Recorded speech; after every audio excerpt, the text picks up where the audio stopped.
Assalamualaikum warahmatullahi wabarakatuh. Selamat siang, salam sejahtera untuk kita semua.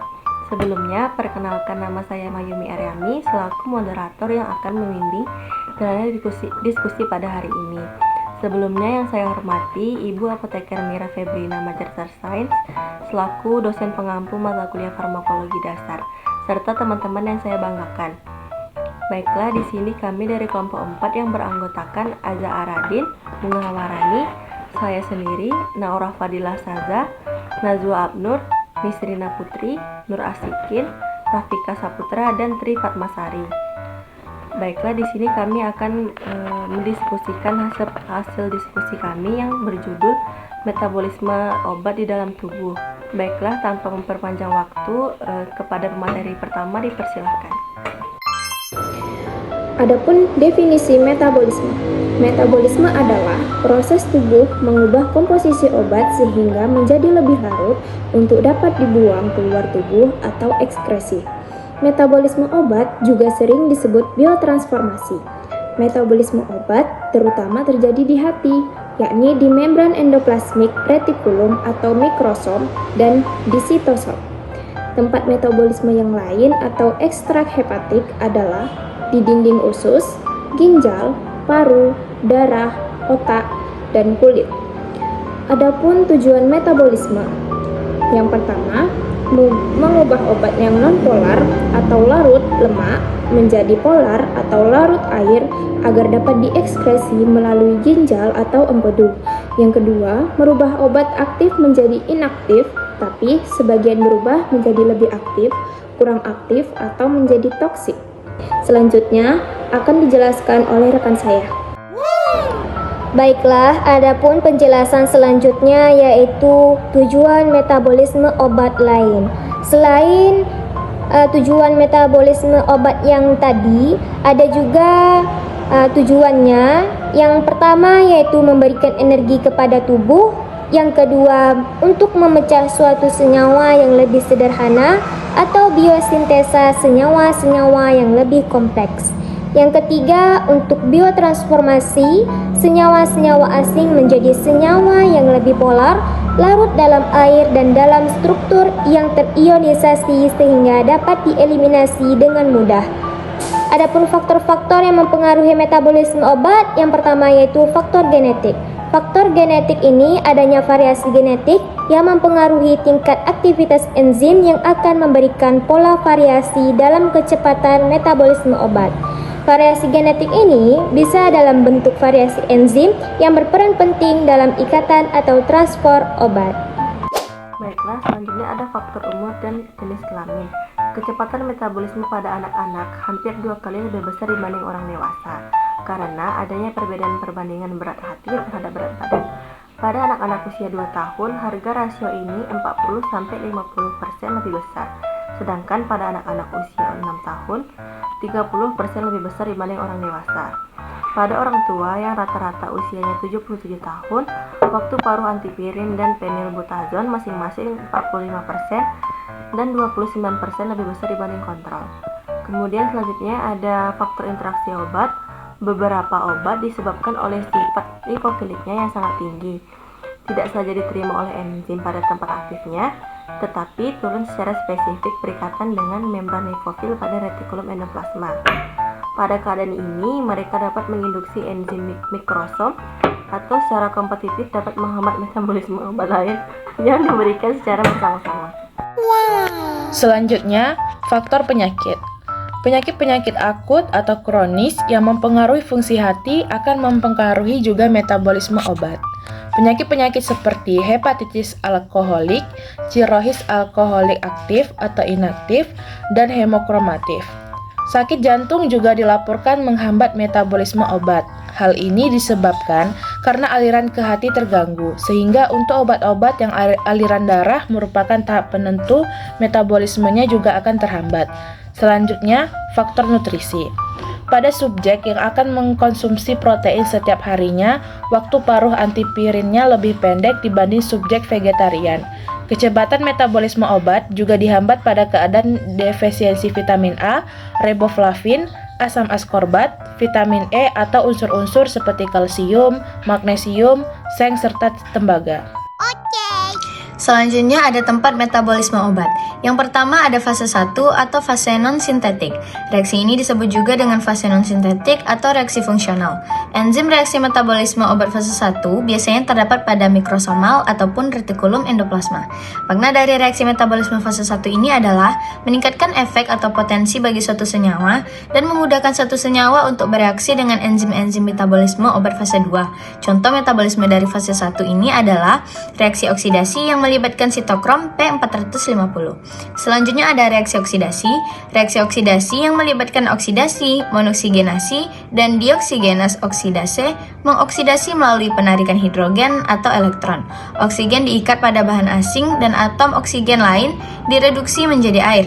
Membutuhkan 3 enzim. Yang pertama ada sitokrom P450, yang kedua ada flavin containing monoksigenase, yang ketiga ada epoxidehydroses. Yang kedua, reaksi reduksi. Hanya megang peranan kecil pada biotransformasi. Senyawa karbonil dapat direduksi menjadi alkohol oleh alkohol dehidrogenase atau alkohol ketoreduktase sitoplasma. Reaksi ini biasa terjadi di hati dan melibatkan enzim reduktase. Tujuan dari reaksi reduksi ini adalah untuk membuat obat lebih mudah dimetabolisme atau diekskresikan dari tubuh, sehingga efek farmakologinya bisa dikontrol.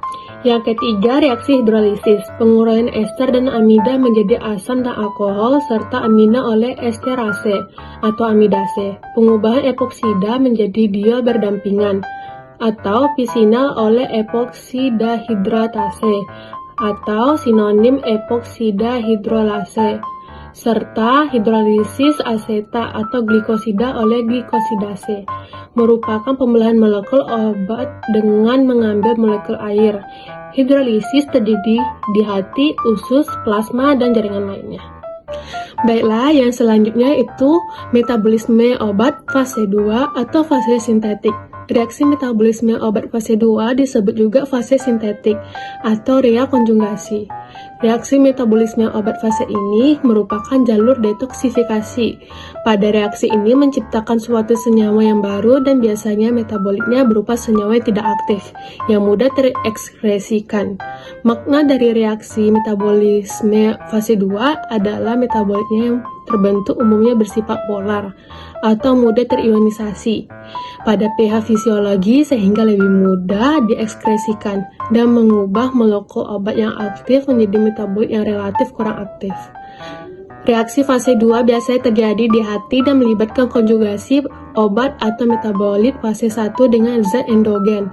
Proses ini dapat terjadi di berbagai lokasi seperti hati, ginjal, paru-paru, usus, dan sistem organ lainnya. Prodrug. Prodrug adalah suatu senyawa, farmakologi atau obat yang diberikan dalam bentuk tidak aktif. Pada saat diberikan, produk di metabolisme secara in vivo menjadi metabolit aktif melalui proses bioaktivasi. Products adalah bentuk bertopeng obat aktif yang dirancang untuk menjadi aktif setelah proses enzim atau reaksi kimia setelah mereka diberikan ke dalam tubuh. Contohnya yang pertama yaitu ada metanamin atau heksamin, yang kedua sulfasalazin, yang ketiga fenition. Selanjutnya ada laju lintas pertama. Efek lintas pertama adalah fenomena metabolisme obat di mana konsentrasi suatu obat, khususnya bila diberikan secara oral, berkurang secara signifikan sebelum mencapai sirkulasi sistemik. Perubahan kimia obat dalam tubuh disebut metabolisme obat. Farmakologi efek lintas pertama terjadi ketika obat dimetabolisme di tempat tertentu di tubuh, menghasilkan konsentrasi zat aktif yang lebih rendah ketika mencapai tempat kerjanya atau sirkulasi sistemik. Laju lintas pertama mulai di perut dan di dinding usus. Kemudian metabolisme obat lebih lanjut di hati, atau sebagian besar obat yang diserap mungkin hilang sebelum mencapai aliran darah. Selanjutnya ada inhibitor dan induktor enzim di metabolisme obat. Inhibitor enzim juga sering disebut antimetabolit karena terjadi metabolisme substrat yang terputus atau antagonis. Dan selanjutnya, aksi enzim juga terhambat, yaitu dengan menghambat kerja enzim yang berkaitan dengan atau terhadap pengaduan kecepatan suatu reaksi sangat efektif. Inhibitor ini dibagi menjadi dua kelompok, yaitu ada inhibitor reversibel dan inhibitor irreversibel. Inhibitor reversibel ini yaitu menghambat enzim sementara dan dapat dilepaskan kembali. Terdiri dari inhibisi kompetitif atau bersaing dengan substrat untuk mengikat enzim, dan inhibisi non-kompetitif berikatan di lokasi lain pada enzim dan mengubah strukturnya sehingga tidak bisa bekerja dengan baik. Selanjutnya ada inhibitor irreversibel, menghambat enzim secara permanen dengan membentuk ikatan kovalen sehingga enzim tidak bisa digunakan lagi. Selanjutnya ada induktor. Induktor ini merupakan zat yang mampu meningkatkan kapasitas metabolisme dengan menginduksi enzim pemetabolisme. Berikut beberapa induktor enzim. Yang pertama ada phenobarbital dan turunan asam barbiturate, metilkolanteren, dan senyawa hidrokarbon aromatik. Baiklah, sekian diskusi dari kelompok kami. Jika terdapat kesalahan kami mohon maaf. Saya selaku moderator pamit undur diri. Wassalamualaikum warahmatullahi wabarakatuh.